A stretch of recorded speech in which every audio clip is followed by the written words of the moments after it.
Welcome to the worst of the best podcast. You wanted the best. Well, they didn't freaking make it! So here's what you get. From Canada, Ryan and Jason.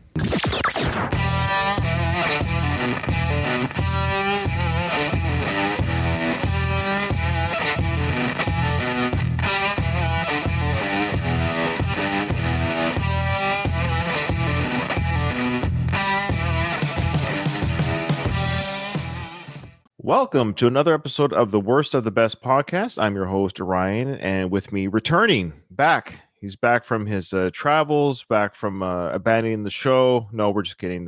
Jason, my brother, is back. How you doing? I'm doing well. Thanks, Ryan, for having me back on your show. Our show, my show, your show.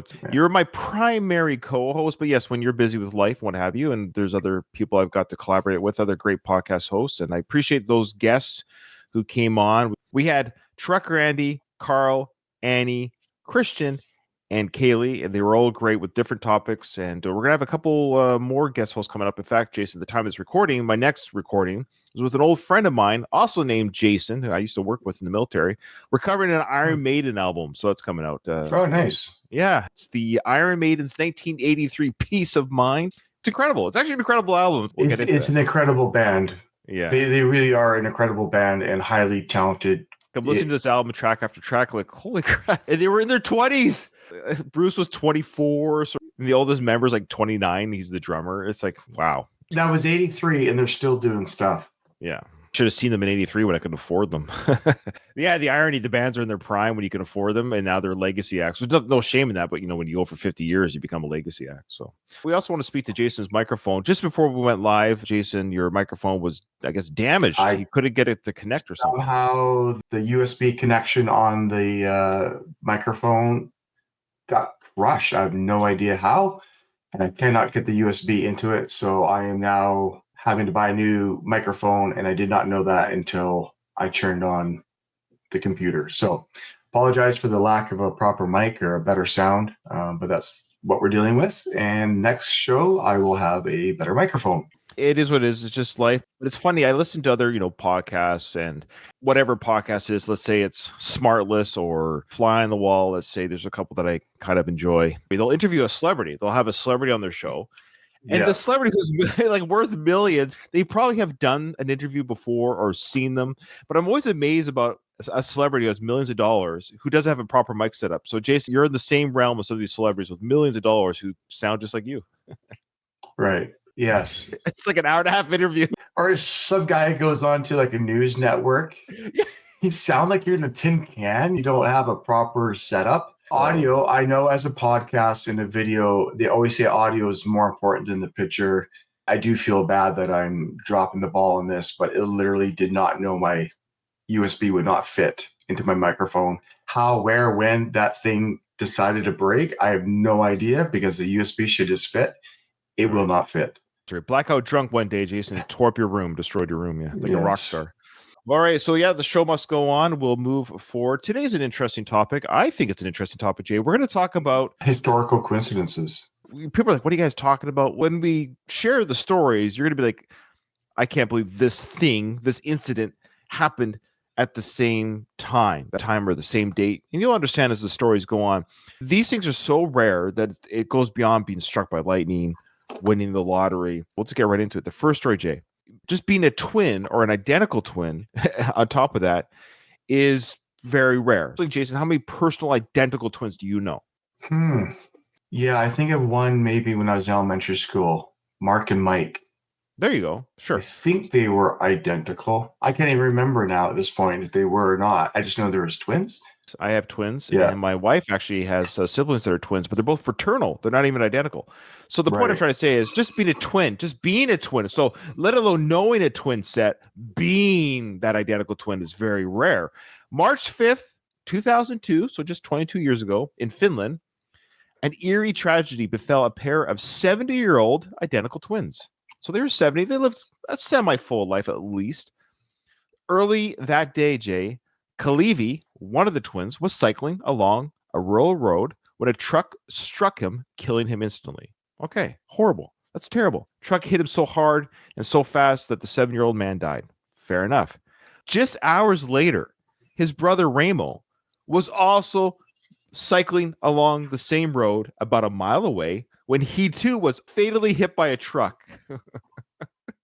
The uncanny similarity of their deaths shocked, of course, the local community and left their family devastated, as you can imagine. Adding to the surreal nature of the event, Jay, the family hadn't even yet been notified about Khalivi's death when Ramo's accident occurred. So the likelihood of two such events happening independently on the same day is so minuscule that it's left experts in disbelief. If you were to make a bet of how you're going to go in life, what would you ever come up with this scenario where you and your identical twin would be hit by trucks on the same road within hours of each other? What are the odds of this, Jay? I don't think you could even put odds on that. Number one, to die on the same day. Yes. Let alone the same road and the same form of transportation. I mean, there's so many variables. There are too many variables. If they were the same car, they got hit by a train or, together. That still would have been crazy odds had they been in the same car accident at the same time. That still would have been like, oh, it's crazy. They both died in a car accident together. But the fact they were at separate locations, but on the same road. Same vehicle, truck. I don't know if the story said it was the same truck driver. Maybe he had a vendetta against these twins. He struck one and then went to the other one. Be curious what the brand of truck it was. Was it like a Ford? Like both trucks were Fords or both? I mean, I don't know what they drive in Finland. Where was this? Finland? I don't know what they drive in Finland. I mean, terribly funny, terribly of course, the poor families. But you got to wonder at the funeral if anyone kind of chuckled. If anyone was like, this is crazy.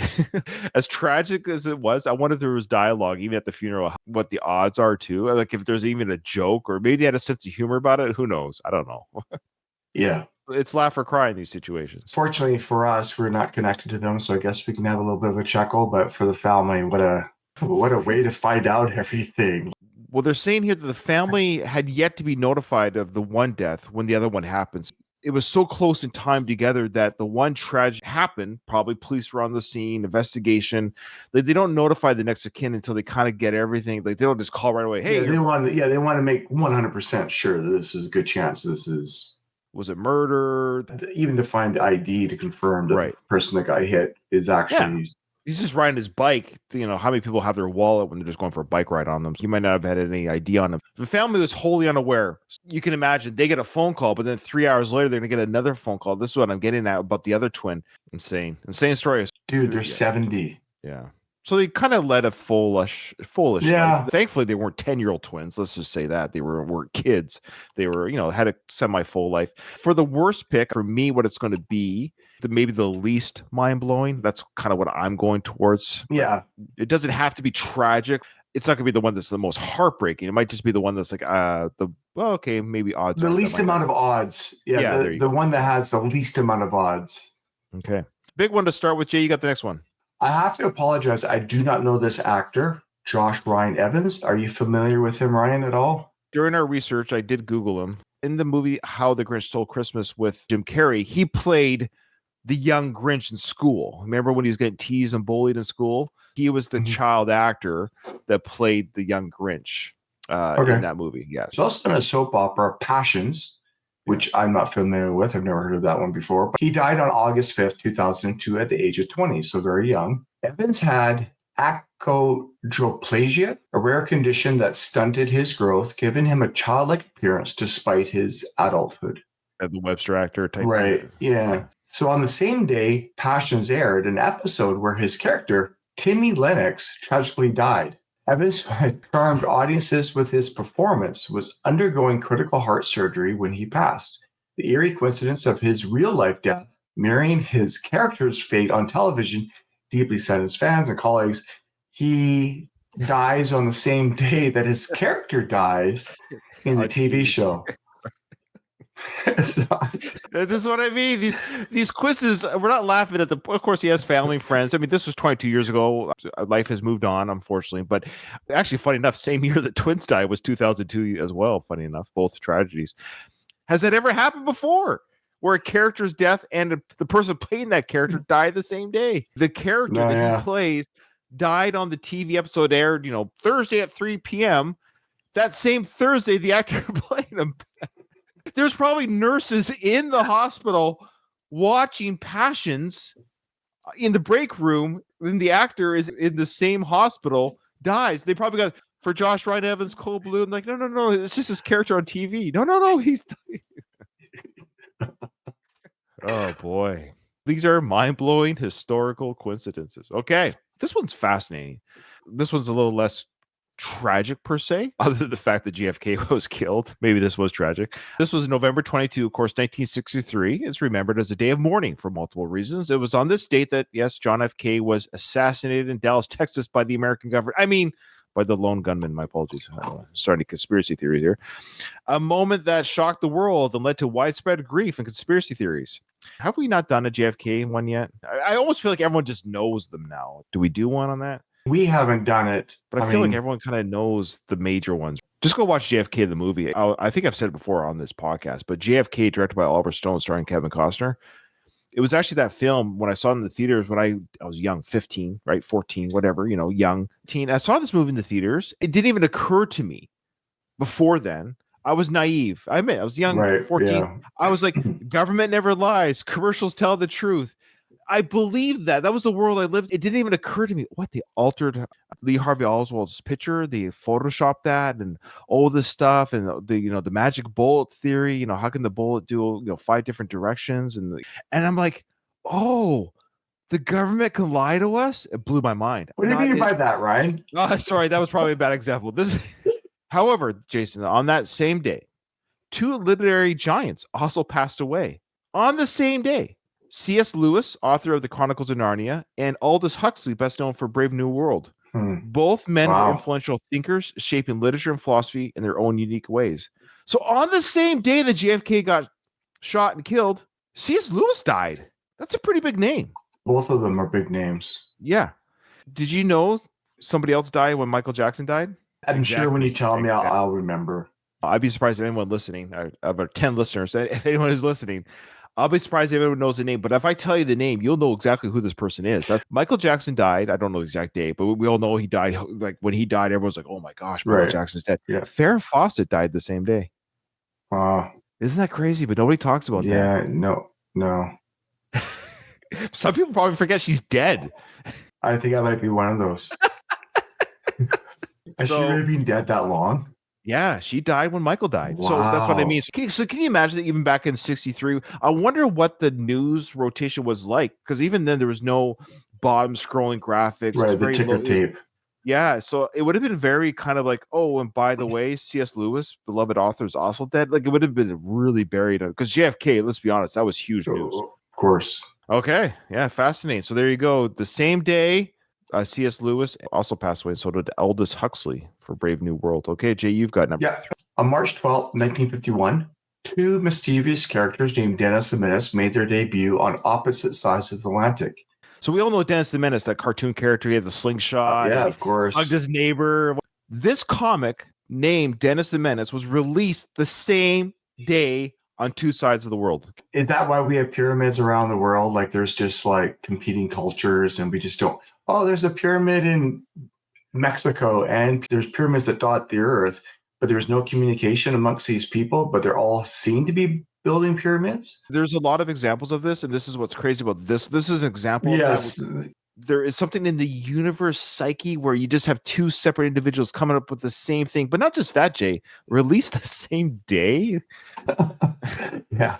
So in the US, cartoonist Hank Ketchum introduced a blonde, freckle-faced troublemaker in overalls. Meanwhile, in the UK, David Law unveiled his own Dennis in the Beano comic, a spiky-haired prankster in a red and black striped sweater. Despite their shared name and similar traits, neither creator had any knowledge of the other's work. Remarkably, both comics launched on the exact same day, leading many to believe it was a bizarre coincidence.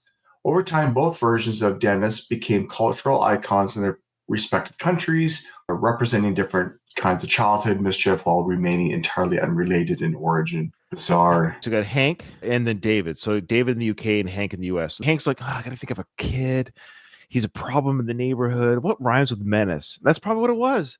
Dennis rhymes with menace, but both artists were thinking of a character that causes a problem in the neighborhood. They're both different. The one, Dennis the Menace in the UK, he has black hair, and the Dennis the Menace in the US has blonde. But both are Dennis's. They're both a menace in the neighborhood. Yeah. Remarkable. These are remarkable and fun. Okay. Now, Jason, we're back to tragedy. We had a little bit of fun with the last one, Jay, but we're back to tragedy. You ready? You've heard of Theodore Roosevelt, of course. Can you imagine this day, Jason? February 14, 1884 was a day of unimaginable sorrow. Just 2 days earlier, on February 12th, Theodore's wife, Alice, gave birth to their daughter. It's wonderful. They were still celebrating the joyous occasion when Theodore Roosevelt received devastating news. Both his mother and his wife, Martha, had fallen gravely ill. He rushed home, arriving just in time to witness his mother's death from typhoid fever in the early hours of Valentine's Day. So now we're on February 14th. So he gets the news, hey, my mom's ill. So he rushes home, gets to say goodbye to his mom as she dies. So he's like, bye, Mom. I love you. And okay. Just a few hours later, his wife then dies to kidney failure, which was undiagnosed during her pregnancy. Yeah. Grief-stricken, Roosevelt marked the day in his diary with a solitary X and the words, quote, "The light has gone out of my life." Yeah.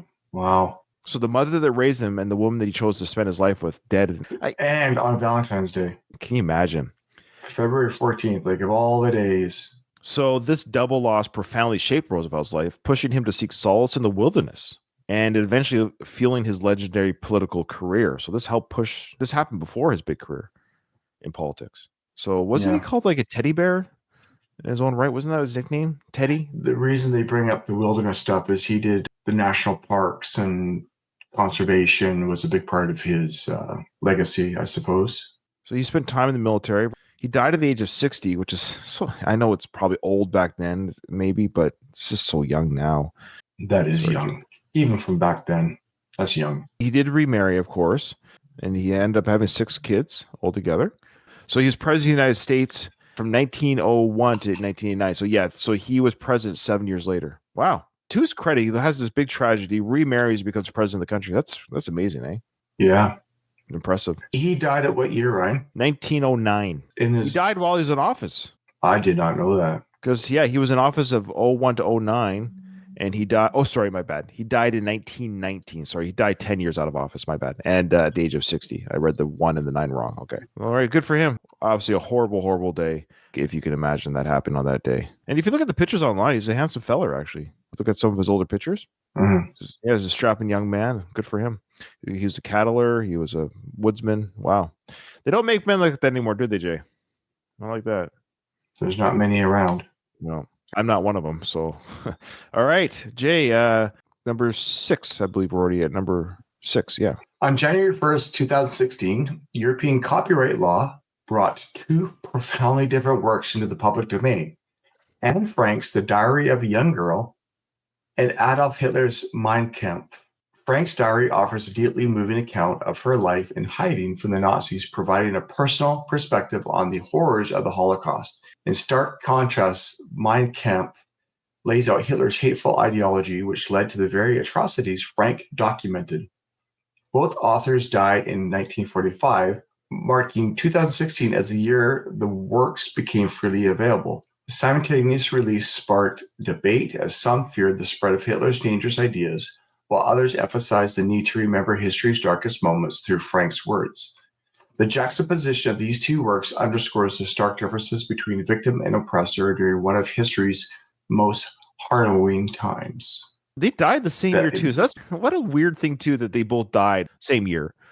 And both their works that are obviously very popular for different reasons. Everyone's heard of both of these works. You can't be at our age in life, Jason, and not hear both works and both names. So isn't that crazy that both died the same year and both of their works became publicly available at the same day of the same year? What are the odds of that? Yeah, I would suspect very low.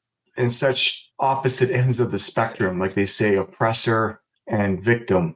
Yeah. I'm trying to think of some sort of equal thing that would be during the printing press days where we could have this example of something on one side so starkly. The one exists because the other exists, essentially, and both are sort of voices to the cause, right?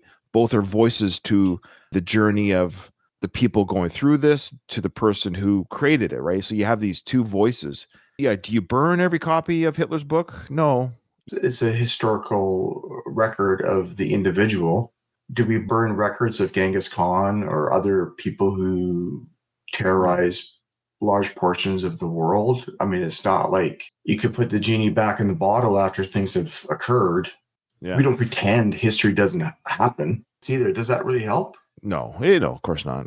I think you have to have the bad to educate people, because somebody else will create something else, right? You have to almost say, no, you can't do that. That comes from this thing here. You have to have a kind of the example of where we don't want to go again, but you have to have that example, or else people are like, what are you talking about? I'm doing fine. Say, no, that kind of thought, that kind of ideology leads to this, and that led to this. So stop what you're writing. Stop doing that thing, because it leads to things that were really harmful. Yeah, you have to keep the bad history to remind people not to go there again. Why did something happen? Yeah, don't be a painter. That's what I learned about Hitler. Okay, Jay, the next one. Stephen Hawking. You ever heard of him? Was he one of the people that went to Epstein Island? Was he on the list? Yeah. Did they have wheelchair access for him? Yeah, they did. It's like, the big transportation planes that they roll out the back. His body might be non-responsive, but his mind's still a man. You know what I mean? I like what I see here, Jeffrey. Bring me your brightest. Okay, so Stephen Hawking was one of the greatest scientific minds of our time, and he was born January 8, 1942. This is fascinating. He was born 300 years to the day after the death of Galileo. Known for his groundbreaking work in theoretical physics, particularly his theories on black holes and Hawking radiation, Hawking's life was marked by extraordinary achievements despite his diagnosis of ALS at the age of 21. Remarkably, Hawking then passed away on March 14th, 2018, which coincides with the birthday of another significant giant, Albert Einstein. So these cosmic connections aligning Hawking with two of history's most renowned scientists seem fitting for a man who reshaped our understanding of the universe. His life and work bridged centuries of scientific discovery, leaving a legacy that will inspire future generations. So this one's not that crazy, but it is in a weird way. Like, he was born 300 years after Galileo, and then he died on the same date of Albert Einstein. Here's where it's unique, is that if I was born 300 years up to Galileo and then died on Einstein's birthday, people would be like, yeah, so what's the connection? Yeah, there's no connection. Oh, that's neat. He died on Albert Einstein's birthday. That's neat. Yeah, but isn't that crazy that Ryan... I don't get what you're saying. Like, it doesn't matter. I barely could use a calculator, let alone have any connection with these type of people. That is unique. That's interesting. It's not as crazy as the twins getting struck by Get It, but that's still unique enough to make our list, Jay, I think. All right. You got absolutely. One, too. It's a little bit lighthearted. You've got another one here. In 1945, William Billy Cyanis, a diehard Chicago Cubs fan, brought his pet goat, Murphy, to Game 4 of the World Series at Wrigley Field. When fellow spectators complained about the goat's odor, Cyanis and his pet were ejected from the stadium. Outraged, Cyanis reportedly cursed the team, declaring that they would never win another pennant. Over the decades, the Cubs suffered numerous near misses and heartbreaking losses, with fans attributing their misfortune to the curse of Billy Goat. On October 22nd, 2016, exactly 46 years after Cyanis' death, the Cubs finally won the National League pennant, ending a 71-year drought. They went on to win the World Series that year, lifting the curse in dramatic fashion and bringing joy to their long-suffering fans. That's funny. What I love about this story is, this is what makes it a coincidence, because had the goat not existed and this quote-unquote curse never been done by William, this bad luck of streak for the Cubs would have happened. Yes. I don't believe there's anything mystic happened here, but the problem is it did happen. Like, we have, first off, I love how this guy brings his, what do you call those animals? They're supposed to therapy animal to the game. Oh. Even in 1941. Support animal. Yeah, so 1945, William brings his support goat to the game.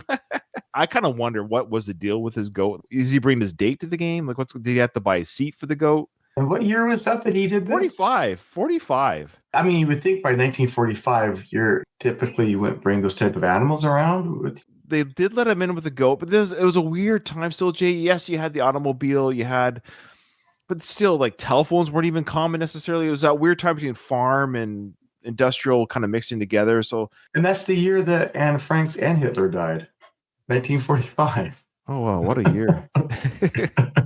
Oh, he needed his comfort animal because Anne Frank had passed away. Yeah, so he brings his comfort animal to the game. He gets kicked out because the goat stinks. I love it, and that's fair. The guys bought seats to watch the game, and your goat's in the way and farting. Goats do stink, and they probably peed on that. Like it must have. Yeah, peed. they stink. Yeah, they do smell like urine. He's all upset about it, and he curses. Well, I curse you in this franchise. And anyways, but where did somebody hear the curse? Was it like as he's being escorted out? Did somebody just like, he cursed us, and then that it became a thing? Because at what point do they do fans go, you remember 2 years ago when that guy cursed our field? And then it becomes 3 years, 10 years. I knew of the curse. I didn't know the origin of the curse. I never bothered to find out. Did you know what the origin of the curse was? I mean, I've always heard of the curse. But I didn't know it came from the goat. I didn't come from the. I didn't know. Yeah, the origin of that curse. Yeah, I just thought it was a curse because they hadn't won. The Canucks have a curse. Vancouver Canucks were the.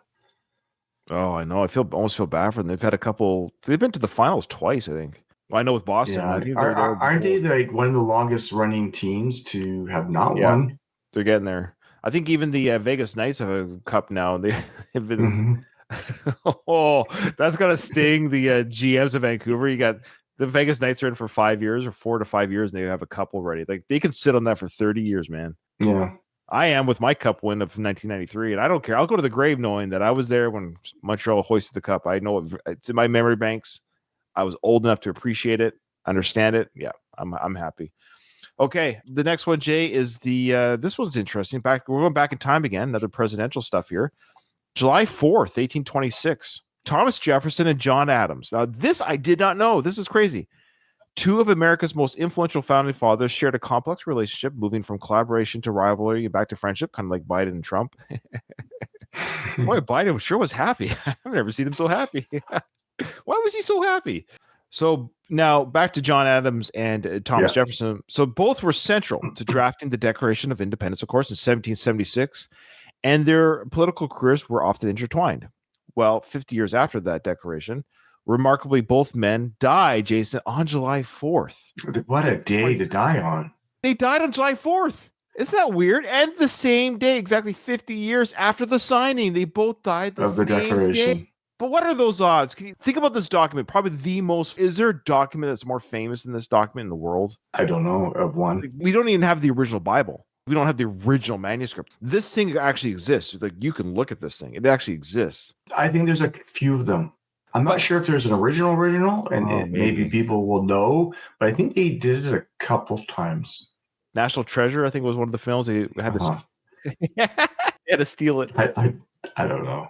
I think there's like a map to a treasure or something on the back of it. Classic. I love how the founding fathers, like, they're drafting this thing for their freedom and independence from the UK or Britain or whatever, and they're like, you know what we should do? We should throw a treasure map on the back. Thomas was like, come on, John. What do you? It'd be fun for people.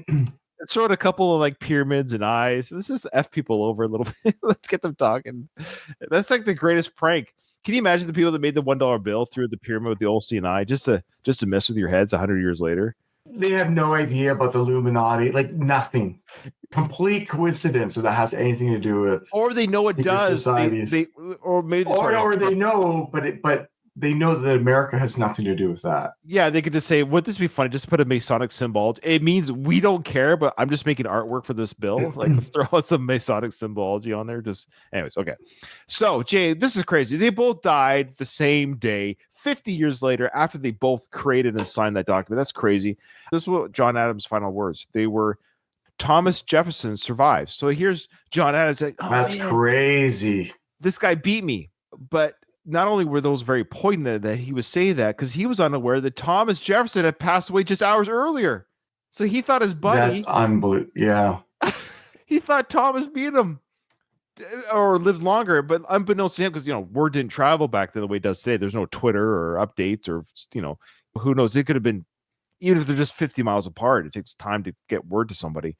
He didn't know that his friend and colleague and collaborator had died just hours earlier. He's like, that idiot beat me to it. I'm dying first. But he actually won. So there you go. So their deaths on such a symbolic date underscored their lasting impact on American history, linking their legacies forever to the nation's founding.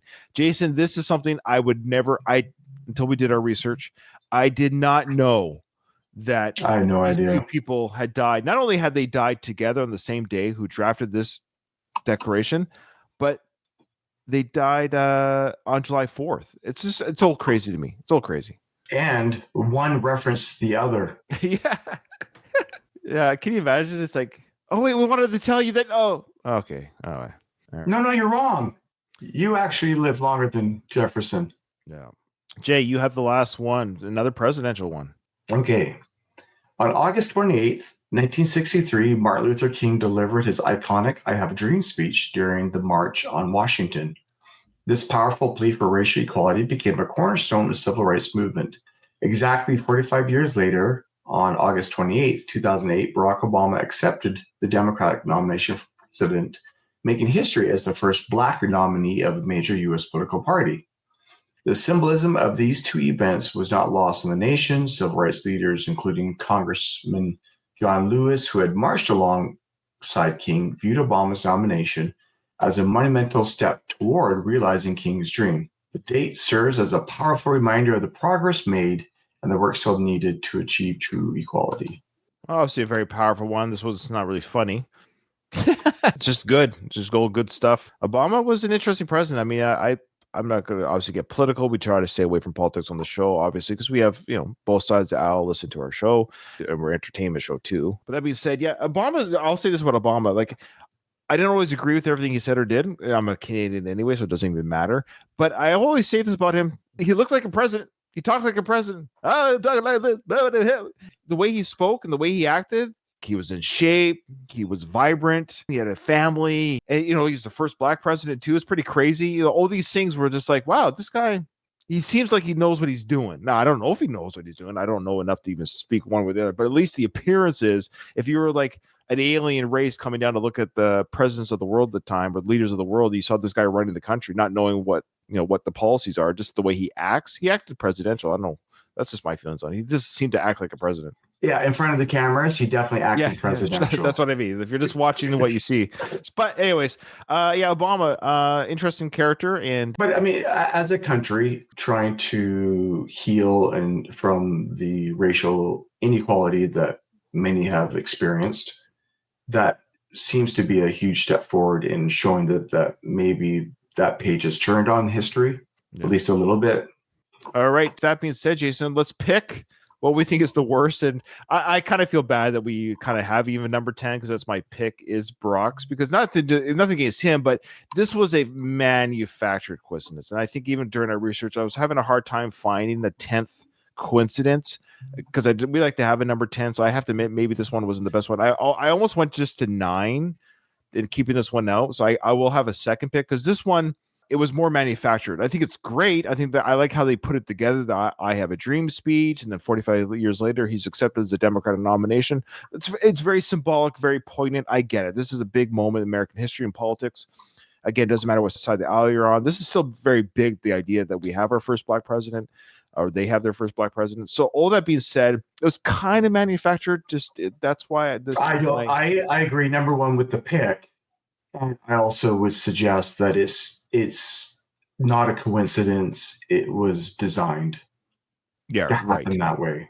Maybe which one is like kind of the worst as far as like, oof. This one's tough. So I think this is the most manufactured coincidence.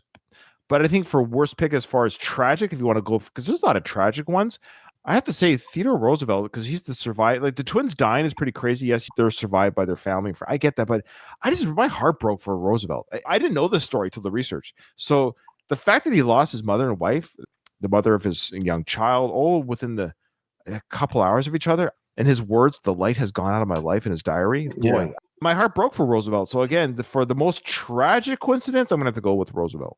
I agree. Yeah, I agree with that one. You can't put that. How do you put that in perspective of life, right? Like, and the chances, and on Valentine's Day, right? I suspected they celebrated Valentine's Day back then. I think so. Yeah, good question. Because it's been around. It's like a historical. I'm sure the origins of Valentine's Day has been around for like ever. One thing we didn't talk about during all of this, we've had a whole episode about this thing, Jay, is the simulation theory.